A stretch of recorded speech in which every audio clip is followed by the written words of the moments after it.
حضرت عبداللہ بن مسعود رضی اللہ تعالیٰ عنہ فرماتے ہیں اور ابن عباس رضی اللہ تعالیٰ اور صحابہ کی ایک جماعت اور سعید بن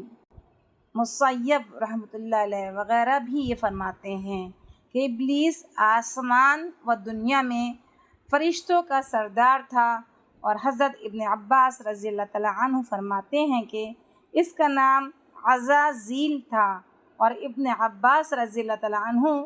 ہی سے ایک روایت میں ہے کہ اس کا نام حارث تھا، اور نقاش رحمۃ اللہ فرماتے ہیں کہ اس کی کنیت ابو بکر دوس تھی،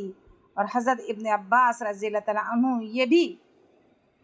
فرماتے ہیں کہ یہ فرشتوں کی ایک جماعت میں سے تھا جس کو جن کہا جاتا تھا۔ یہ جماعت جنت کے دراغوں منتظموں کی تھی، اور یہ شیطان ان کا بڑا سردار تھا، اور ان سب میں علم و عبادت میں سب سے آگے تھا، اور یہ 4 پروں والا تھا۔ پھر اللہ تعالیٰ نے اس کو شیطان مردود بنا دیا۔